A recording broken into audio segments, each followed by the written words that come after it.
Yeah. You know it's over now, right? Take it back.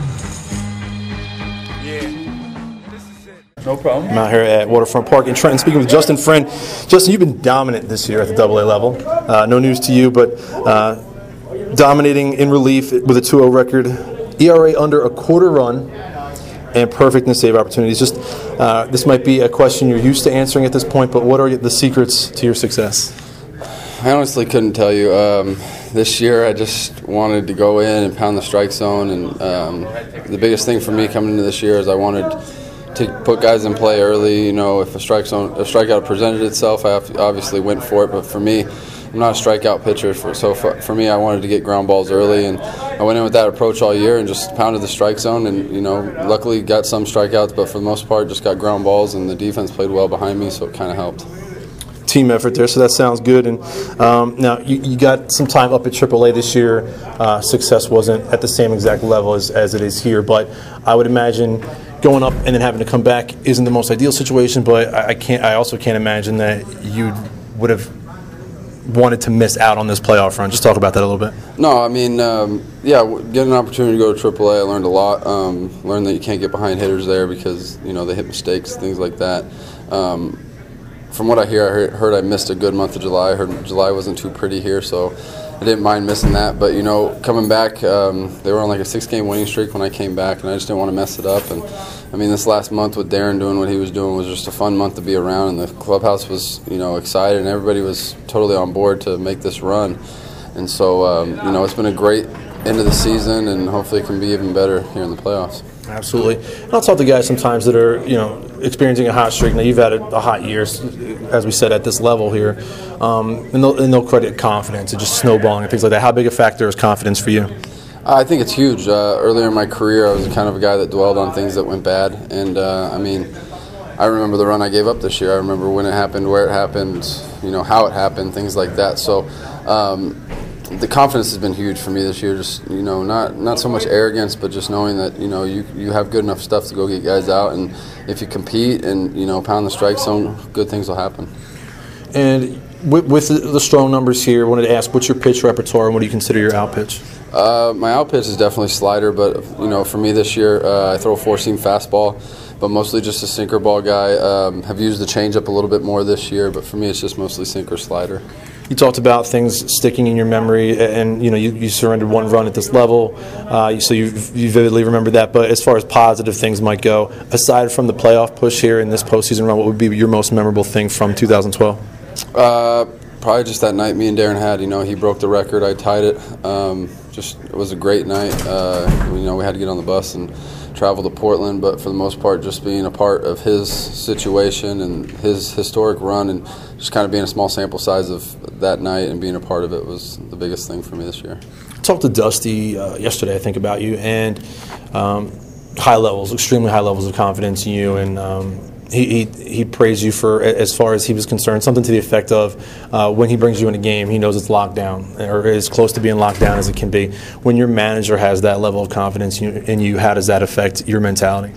I mean, it's awesome to know that guy has 100% confidence to give you the ball.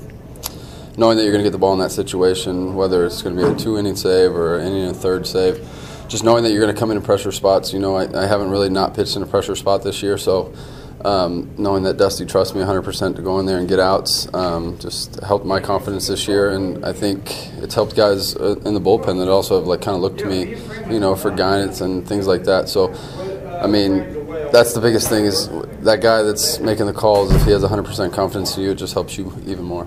You mentioned missing out on July, and you've been an all-star each of the past 2 years, but you didn't get to, I guess, participate or be there, and Reading hosted it this year. Just the thoughts on being an all-star, what that means to you these past 2 years, and then maybe even some thoughts on having to miss it this year as the R-Phils hosted it. Yeah, anytime you're an all-star in the league just means that people, are obviously seeing what you're doing, and it's just a credit to you, the hard work that you've put in the off-season, spring training, coming into the year.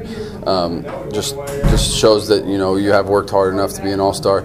I definitely would have liked to participate in the activities that went on this year. Definitely a home run derby I heard was awesome. Just to sit around, being around the guys. It sucks that I missed it, but for the most part, I was happy that the promotion came and I got an opportunity to go up there and see what it was like.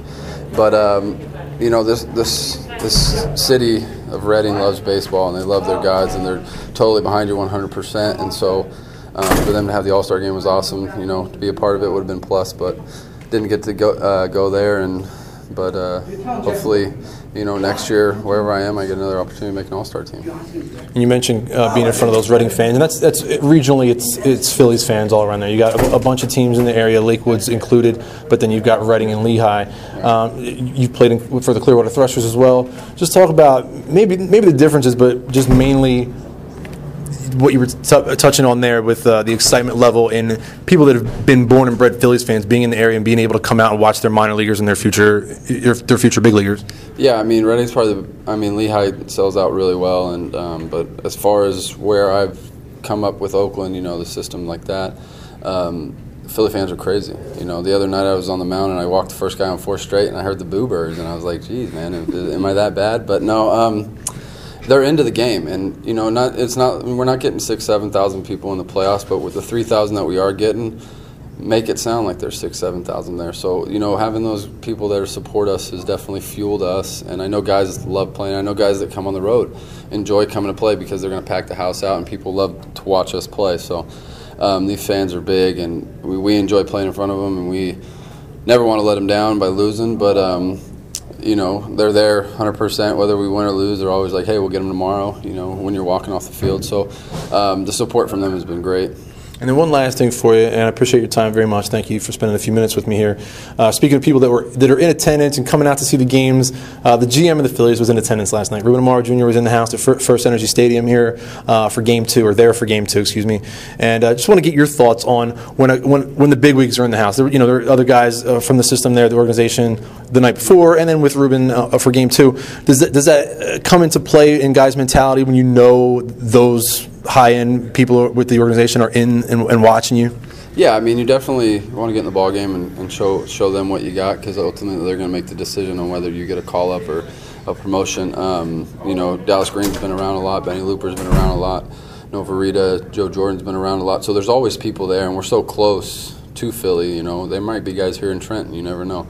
So, you know, you can't put added pressure on yourself because they're in the stands, but you know, ultimately you want to go out there and be successful and show them, hey, I've been doing this all year. I want to show you what I can do, and hopefully they like it, and hopefully it goes from there. Yeah. You know it's over now, right? Take it back.